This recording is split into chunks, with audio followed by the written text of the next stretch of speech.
Hello everyone, Trophy Wine Hunter. Welcome back to my YouTube channel. Today I'm pleased to bring you a review of my port tour and tasting at Graham's Port House in Porto. It's actually on the Gaia side of Porto, and it's probably one of the most established port houses established since 1820 and probably the best tour. So I would really strongly recommend if you were going to do one tour, that you do Graham's. I think it's the most encompassing tour. So Graham's is actually up on quite high up on the hill, and you'll see in the next couple of photos they have a beautiful view from there. Having said that, it's probably not really walkable from the Gaia main street. So it says on Google Maps 15 minutes walking, but it's uphill and it's way more than that, I would say, especially in the hot summer. So I would suggest taking an Uber to there. We actually walked down from our tasting to the next tasting, which was at Ferreira. That was still a 15-minute downhill walk, which was quite a lot. And then from there, you still have to walk to the main kind of street for where the waterway is. And so I would probably recommend just taking a Uber to the port house. When you get up to the winery, it's on the top of the hill, so you get some magnificent views of Porto and Vila Nove de Gaia.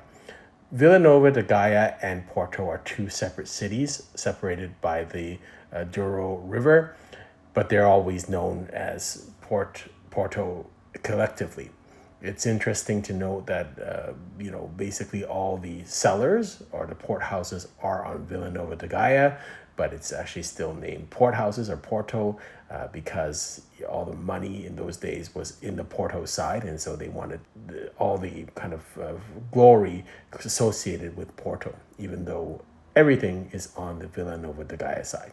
Graham's offers a number of different types of tours. Each of them has a tour of their facilities.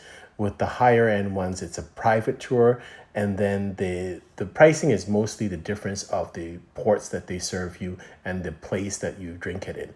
Personally, I actually like the idea to just go with a regular tour, so I did go with a regular tour and I did taste with other people. I kind of like that experience. I'm not big into just private tours too much, but I like to see kind of what other people do and the questions that other people ask. So I joined the regular tour but got a pretty special tasting. When you get into the reception area, there's a small museum, and then there's this display. They are part of the Premium Family Vini, a group of 12 wine-producing families that share their dedication of winemaking and family continuity. And these include some major wineries, as you can see, is Paul Roger and Sasa Calle. This is part of the museum and the outside and the reception area, so it goes through the chart of their family tradition. It's notable that most port houses in Porto have some British affiliation, and this is kind of nice to compare and contrast to the other port tour that I had with Ferreira, which is a Portuguese port house. I thought the tour was very extensive and very knowledgeable, the person. It's about an hour and a half tour. So the whole thing with the tasting is about 2 hours, depending on how long you taste for. But you can see the barrels, and it was a really good explanation of ruby and tawny ports. Everything is going to be put in barrels for a certain time period, and then the tawnies will stay in barrel for a lot longer. The value and rubies will stay in barrels for a very short time, and then the vintage ports will go into bottle very quickly afterwards. So that's kind of the difference in terms of if it stays in barrel quite a long time, more normally those are going to be tawnies, and if it stays in barrels a short period of time, it's going to be ruby ports, and ruby ports would include vintage ports. You'll see they have different size barrels. The smaller barrels will probably be used more for tawny ports, and the larger barrels will be used for ruby ports that are going to age less time.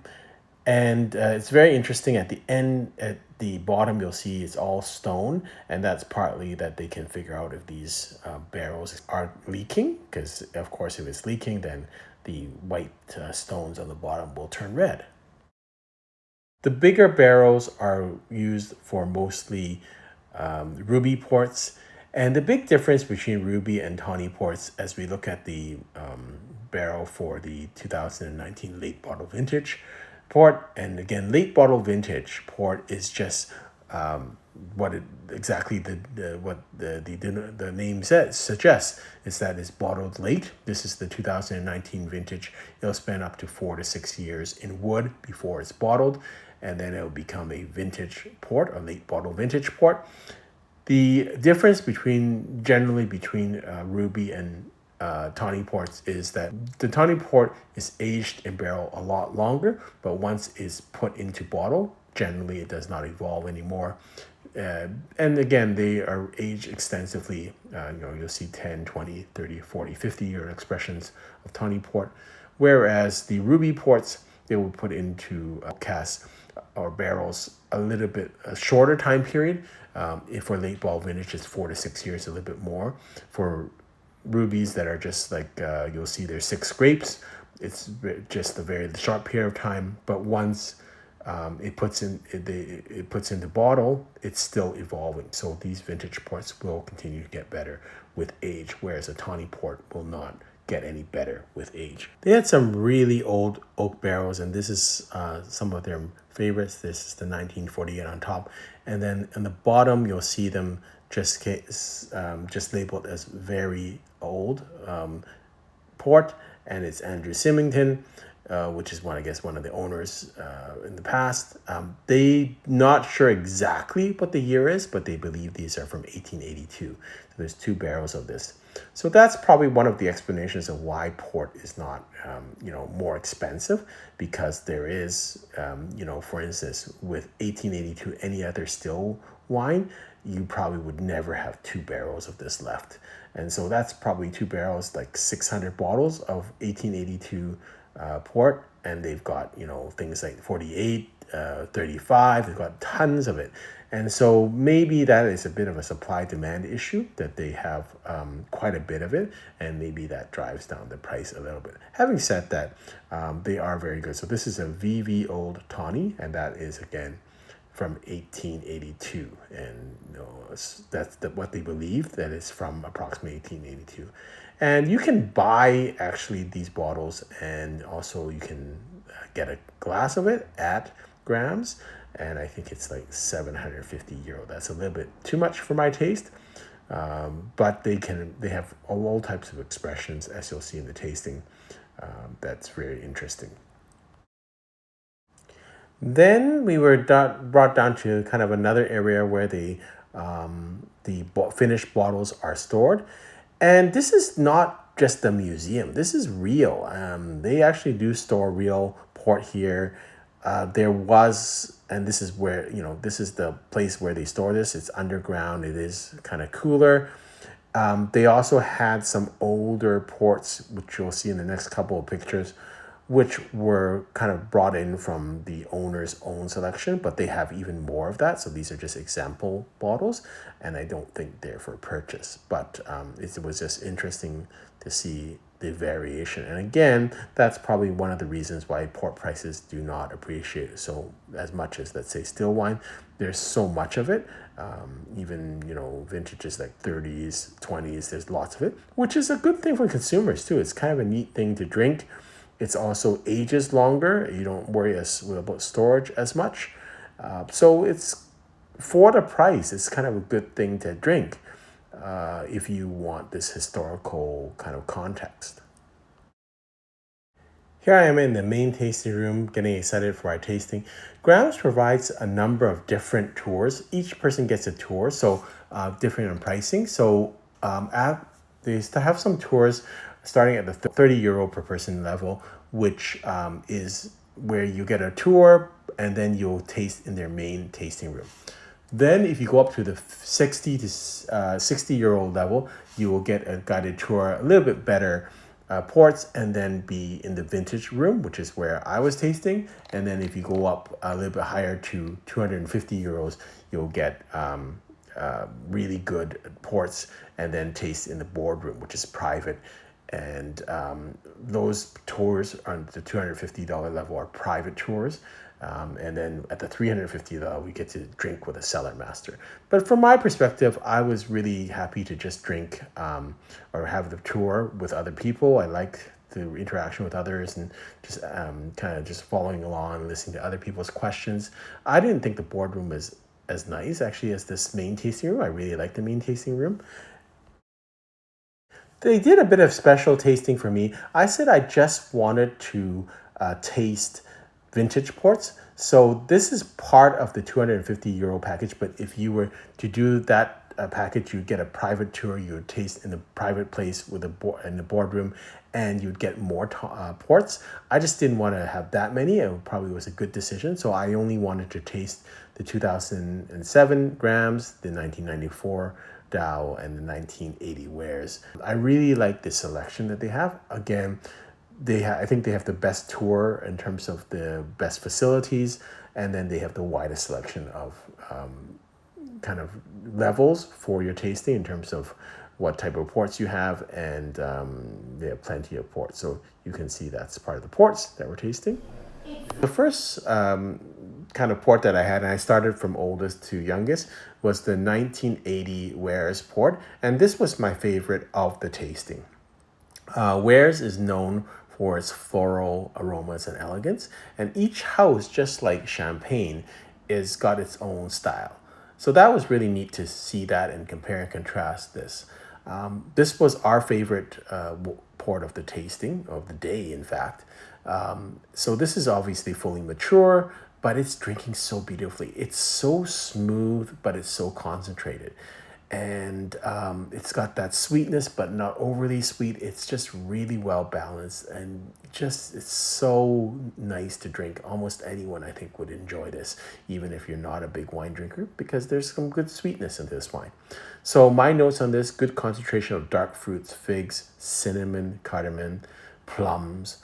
I got some tobacco and cedar on the aftertaste. Just thought it was a really well balanced port and really pleasant experience. Anyone could enjoy this. My rating was 96 points. Next port was the 1994 Dow. I recall somewhere in my memory that 94 Dow was a really great vintage. So I had really high expectations of this port, and so maybe that was part of it. Again, every porthouse has its own style. So Dow is characteristically drier in finish and has some spice in the aftertaste, which is maybe why I didn't like it as much as I anticipated. It's a personal preference and palate. For me, in general, I do like fruitier type kind of ports, and I don't like as much spice, generally speaking, on things like port or sauterne. So that's probably why I didn't like it as much as I thought I would like it. I thought it was still very good, obviously. I still think it's got a little bit to go in terms of its potential. Like, I still think it's on its plateau, fairly young. So my notes on this is, it wasn't stylistically in accordance with my palate, but still a great port. I said violets and lilacs on the aroma, which I really like, but the aftertaste was drier than than I would like, but that's their style, and did have some spice. It was minerally and was a eucalyptus leaf aftertaste, so I rated it 94 points. Lastly, we had the Grams 2007 vintage. And Grams is known to be fruity and concentrated. Again, something that's really in accordance with my taste profile. So I really enjoyed this too, but it was young. And I know it's kind of funny to say 2007 is kind of young, but it was really intense. The 1980 was very fruity, but more balanced and wow, very relaxing. This one is wow, lots of alcohol, lots of fruit. Still very good, but you do need some time on this. So I think you could use another 10, 15 years. So my notes on this: very young, but almost meaty and dense. A good balance with lots of dark fruit, quite racy acidity, but I really enjoyed it. So I give it 95 points. They also have a restaurant there with food and also a terrace. So you can order some food and also you can also order all these by the glass. And they were nice enough not to charge me for my tour and my tasting. So I decided to order another glass of the 50-year-old Tawny, Graham's 50-year-old Tawny port. It was 90 euros. And really happy I made that decision because you're not going to get to chase this with nice cheeses very often and just by the glass. So to me, tawny is a different animal. It's different taste profile. It's first of all the color is going to be like orangey, almost like cognac. The taste is not going to be as fruit forward, but I still liked it. But I think that's why I do like vintage ports a little bit more than tawnies. And in general, you'll find vintage ports a little bit more expensive than tawny. So if you want something of age, the tawny is a good expression, but it is going to be not as fruit forward, like red fruit and black fruit forward compared to ruby ports or vintage ports. So my notes on this was it was almost like cognac in color, beautiful color, very aromatic, orange blossoms, quince, and then on the taste, some toffee and caramel. I liked the acidity, but I thought it was lighter bodied than some of the vintage ports that I had, probably because I just had an '07 vintage port before this, and this is a 50-year-old tawny. So, of course, it's going to be a little bit lighter, but I really enjoyed it. It was 90, in my books, it was 94 points. By the way, the tasting room is beautiful. It's and they're very welcoming. You can stay as long as you like, and we were all enjoying ourselves. The other groups were there too, and they brought out another port for all of us, and that was great. This was the really neat product which I've never seen before. This is Graham's Quinta dos Malvedos, which is kind of their single vineyard site. It's 2006, and it is a vintage port.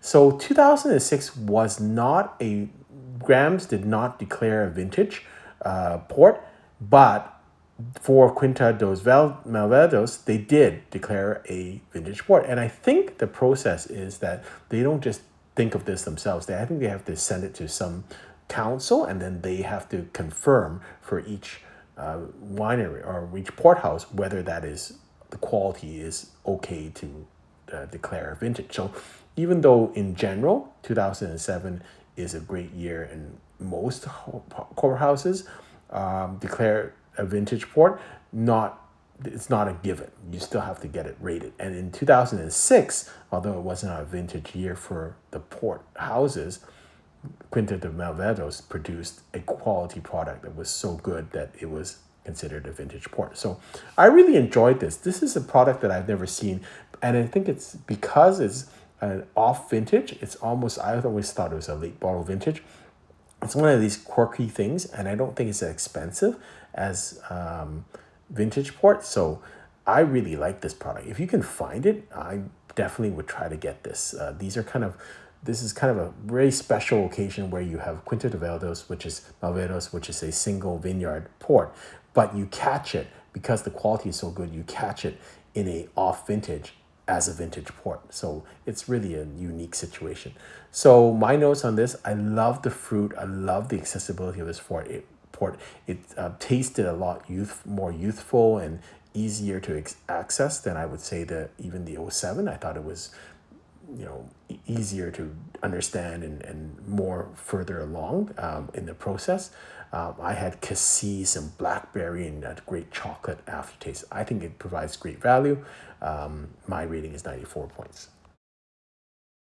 Just going back to the last picture or last photo in terms of value, you can buy these the various ports by the glass also. And as an example, the 2007 Graham's vintage port is 22 euros a glass, whereas the Graham's Quinta dos Malvedos vintage is only 9 euros. So I really like that price. Then they actually brought out another special product for me just to take a look at. This is the Graham's Neubly Single Harvest 1882. So I think this is the barrels that we saw, the that's what that's the Tawny. I think that's what they were showing me. And you can drink it. It's 800 euros for a glass. And so I said, well, that's a little bit too rich for me. I can't do that. But it was nice that they brought it out for me to take a look at so I could take pictures of it. I'm here at the Porthouse of Grams with a really special little package here. This is called Ni Ombli. It's actually their Goethe port from 1882. And they can't actually date this because they can't be sure about it. So what we're going to do is just open it up and take a look at this. It's just a small bottle. I think this bottle already is worth like 800 euros.